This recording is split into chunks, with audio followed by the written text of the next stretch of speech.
Olá, seja bem-vindo, seja bem-vinda a mais uma aula de História do Brasil, aqui do Triale Concursos. Nós estamos na aula 2 e hoje nós vamos tratar do período pré-colonial. O que seria esse período pré-colonial? Porque, obviamente, que se os portugueses chegaram aqui no Brasil, a versão, enfim, que é mais aceita e que provavelmente aqui, se cair alguma coisa no concurso sobre isso vai ser colocado, é que eles chegaram em 1500, né? Então, 1500 começaria o período colonial, ok, é verdade, né? O período colonial, ele inicia em 1500. O que seria, então, esse período pré-colonial? Na verdade, esse é um período que está dentro da colônia, tá? Só que é um período em que os portugueses ainda não investiam no Brasil. Nós falamos na aula número 1 de História do Brasil, que quando os portugueses chegaram em 1500, a intenção deles era só tomar posse dessa parte do litoral atlântico da América, né, por parte de Portugal, ok? Porque nós estávamos num contexto de disputas ultramarinas, então pode ser que outra nação acabasse chegando e tomando posse antes, mas que o interesse real dos portugueses não era aqui, tá? Os portugueses estavam fazendo negócios muito rentáveis na Ásia, ok? A relação de Portugal era muito mais, a relação comercial voltada para a Ásia, certo? E eles não queriam perder isso. Então o Brasil fica aí cerca de 3 décadas, vamos colocar aí uma média de 1500 a 1530, praticamente sem nenhum tipo de interação colonial, né? Então esse período a gente costuma chamar de um período, seria um período pré-colonial, apesar dos portugueses já terem chegado aqui, já terem estabelecido aqui a posse com a Carta de Pero Vaz de Caminho, com a missa e tudo mais, Pero Vaz Caminha, perdão, a Carta de Pero Vaz Caminha e a missa, isso faz com que Portugal tenha tomado posse do Brasil, mas nós não temos praticamente relações coloniais durante algum tempo, e a gente vai entender o que seria esse período pré-colonial, né? E também entender por que Portugal passa quase que obrigatoriamente a ter que investir aqui nessa nova colônia que era pertencente a ele, pelo menos é o que dizia a jurisdição europeia da época, né? Mas antes da gente entender essa montagem, a gente tem que entender ainda um pouquinho antes dos portugueses chegarem, que é o chamado Tratado de Tordesilhas, certo? O importante Tratado de Tordesilhas de 1494, recebeu esse nome porque foi assinado na cidade cujo nome é Tordesilhas, ok? Então ele foi celebrado entre Portugal e o Reino de Castela, tá? Que era a parte centralizada da Espanha, tá? Como eu disse também, como trabalhamos na aula passada, o que se vê na nação espanhola nesse século XV, século XVI, não é o que você tem hoje como Espanha, né? A gente tinha ali um reino centralizado e ele foi o responsável pela expansão marítima do que chamamos espanhola, né? Por isso que se fala castelhano também, né? Ali, idioma castelhano, povos castelhanos, porque era o reino de Castela o responsável por centralizar e iniciar as grandes navegações para a Espanha. Então, Portugal e o Reino de Castela, né, eles vão para celebrar um tratado chamado Tratado de Tordesilhas, tá, que vai dividir as terras descobertas ou por descobrir, tá, coloquei entre aspas porque a concepção de descoberto é do europeu, certo? Então, dividir as terras descobertas ou por descobrir por ambos, ou seja, Portugal e o que hoje é a Espanha, fora da Europa, né? Definia como linha de demarcação o meridiano 370 léguas a oeste da ilha de Santo Antão. Tudo que estivesse a leste dessa linha seria propriedade portuguesa, e tudo que estivesse a oeste seria propriedade espanhola, das terras descobertas ou por descobrir, tá? Não é que as terras que já tinham reinos, que já tinham legados, que já tinham nações, passaram a ser de Portugal e Espanha. Não, eram somente as terras do chamado Novo Mundo, tá? Terras africanas, terras asiáticas e terras americanas, ok? Tudo que fosse a leste da linha imaginária traçada no meridiano 370, o meridiano 370 léguas a oeste da ilha de Santo Antão, ele era propriedade de Portugal. Tudo que estava a oeste seria propriedade da Espanha, tá? Como a gente pode ver aqui por esse mapa que nós temos aqui certo, da divisão do mundo entre Portugal e Castela, certo, segundo aqui o Tratado de Tordesilhas. Nós temos aqui, né, o que seria o meridiano acordado pelo Tratado de Tordesilhas, certo? O Papa até faz uma proposta do meridiano passar por aqui. Como Portugal tinha interesse em parte da América, ele força, então, a passar por aqui, mas a grande maioria da América, certo? Olha só, ela está aqui em amarelo, sob domínio espanhol, certo?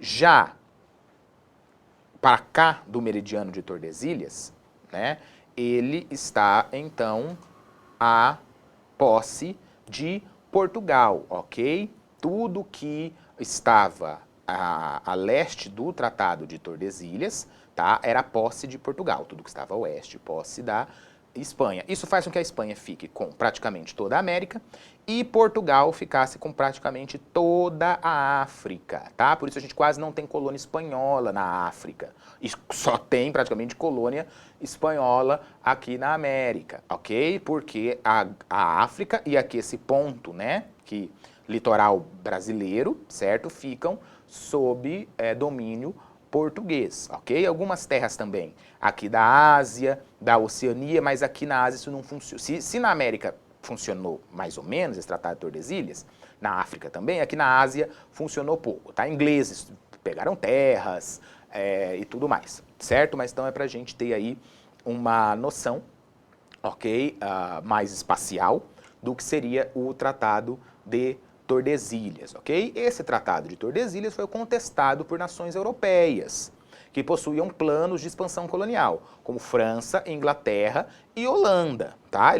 Esses outros países que também estavam montando a sua expansão marítima, que também estavam montando as suas rotas comerciais, elas acharam ultrajante um tratado que beneficiava Portugal e Espanha, né? Um tratado referendado pela Igreja Católica e referendado pelo Papa, certo? Eles não aceitaram de maneira nenhuma e continuaram navegando e tomando terras e ocupando terras à revelia do Tratado de Tordesilhas, tá? Os franceses, inclusive, chegaram a ocupar parte da costa brasileira no início do século XV.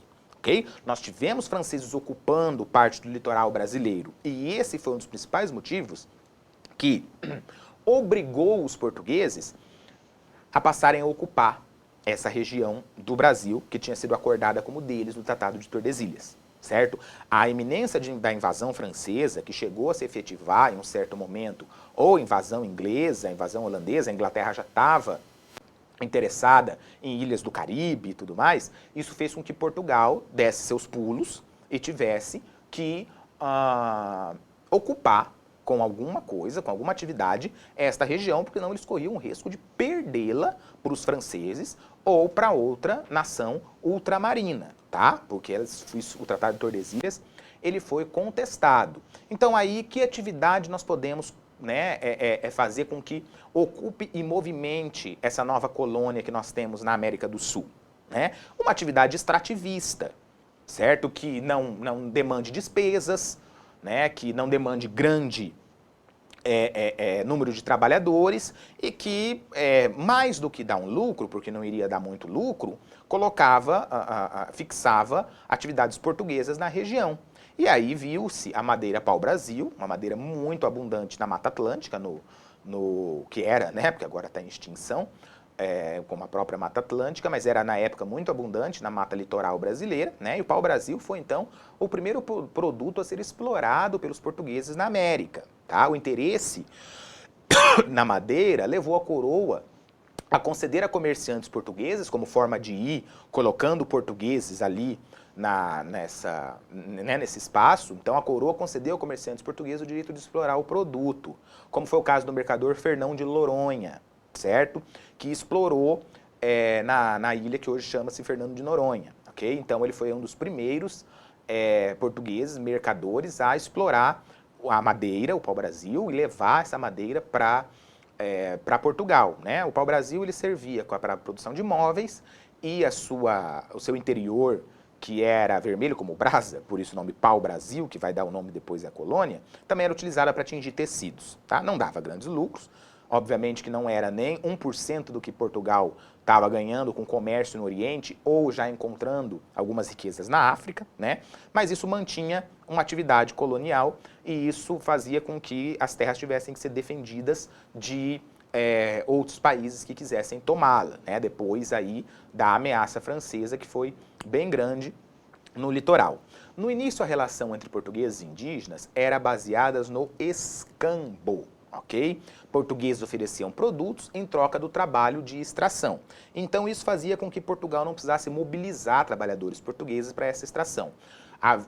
Houve acordos no início com algumas sociedades indígenas, né, que aceitaram o recebimento de produtos que até então eram raros para os indígenas, né, tecidos, utensílios, em troca da extração do pau-brasil, tá? Então foi o escambo, foi uma troca, ok? Entre portugueses que ofereciam o que para os portugueses era barato, mas que para os indígenas era desconhecido e por isso valoroso, né? Em troca da extração da madeira, o que para os indígenas estava ali todos os dias e que para os portugueses era importante naquele momento, né? Mas também não foram só acordos, não. Houve recusa de várias sociedades nativas em trabalhar para os portugueses, né? E provocaram-se, então, conflitos ou fugas de comunidades para o interior do Brasil. Os conflitos passaram a ser cada vez mais vistos e usuais nas sociedades, nesse contato entre portugueses e sociedades indígenas, né? Muitos indígenas se recusavam ao escambo e se recusavam a extrair madeira para uma sociedade que eles não conheciam. E diversas sociedades entraram em conflito bélico, né, armado mesmo, com os portugueses. Outras sociedades menos belicistas acabavam fugindo para o interior do Brasil para não se submeter a lógica do trabalho europeu, certo? E com isso os portugueses passaram a empreender cada vez mais batalha contra comunidades indígenas, certo? E os portugueses denominavam esse enfrentamento aos nativos de guerra justa.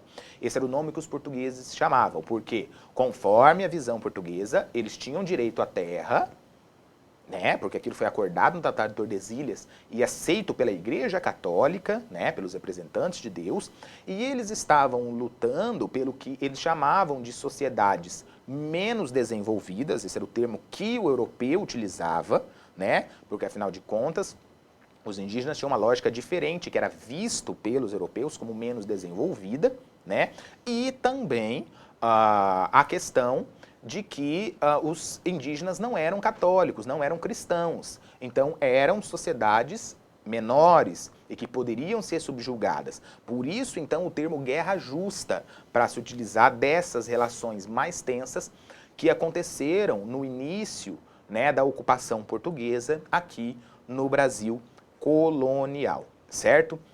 Com a perda do monopólio do comércio de especiarias devido à concorrência espanhola, Portugal necessita de outras fontes de renda para compensar a diminuição dos lucros.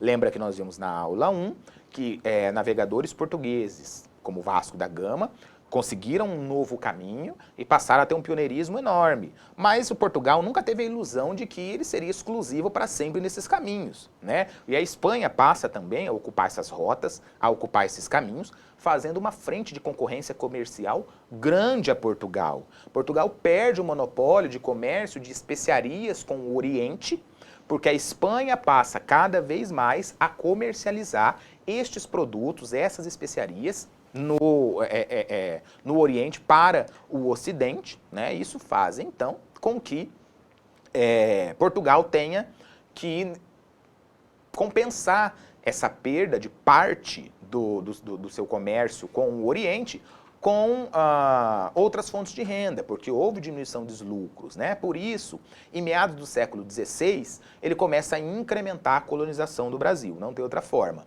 O Brasil é a maior colônia, o Portugal tinha colônias na África e algumas colônias na Ásia, como Goa, Timor-Leste, que são hoje, né? Mas, sem dúvida nenhuma, o litoral brasileiro era muito grande e aqui seria possível empreender uma colonização que, na medida do possível, compensasse os lucros perdidos com a perda do monopólio comercial que Portugal sentiu quando a Espanha também passou a ter as suas rotas marítimas muito fortes e até de usar algumas rotas marítimas que eram antes exclusivas dos portugueses, né? A presença constante de outros europeus no litoral brasileiro, como já dissemos, passou a preocupar a coroa. E a melhor maneira de proteger a colônia era ocupar o seu território. Tá? Não tinha outra forma, já tinha tido a invasão francesa, estava todo mundo de olho, né, num litoral que estava tendo extrativismo, que era possível, que era potencial, tinha potencial de colonização, então isso acabou fazendo que Portugal ocupasse o território. Não teve outro jeito, em meados do século XVI, Portugal passa então a ocupar o seu novo território, né? E para isso ele criou as feitorias, é a primeira experiência colonial que há aqui no colonial portuguesa, né?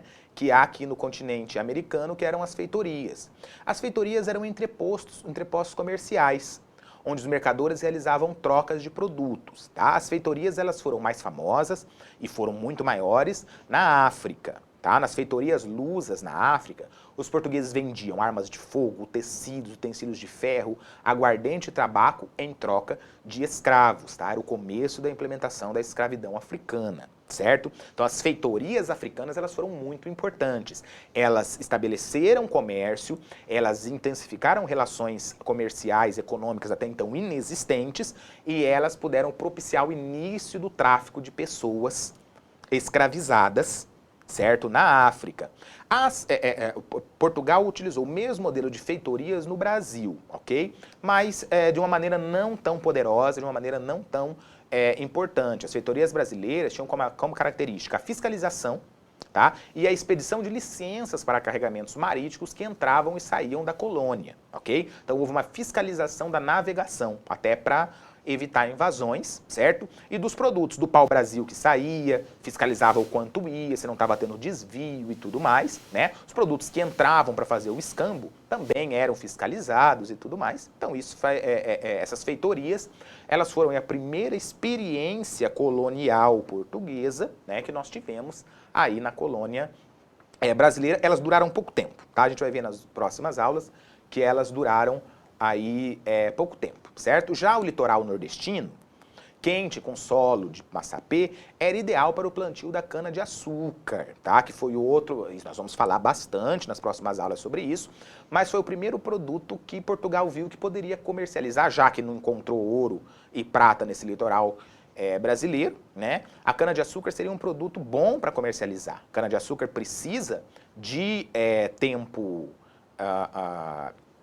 de tempo mais, vamos dizer assim, tempos mais quentes, né, de um clima mais quente e favorável para o florescimento da cana, o solo era ideal, a cana-de-açúcar era muito difícil de se plantar na Europa, praticamente impossível, né, e o açúcar era um produto valioso, exatamente pela sua raridade, e que poderia ser implementado aqui na colônia, né, então, o plantio da cana-de-açúcar, ele vai ter início, a gente vai falar dele melhor, né? Mas os indígenas no início foram empregados nas nascentes fazendas de açúcar, mas não eram suficientes. É deste modo que Portugal irá negociar africanos escravizados. Tá? Os africanos escravizados que Portugal negocia já no século XVI, ele não era para extração de pau-brasil, nem nada disso. Tá? Ele era para uma produção valiosa, que era a produção do açúcar, uma produção que exigia trabalhos pesados e muita gente para poder gerar lucro desse produto que era procurado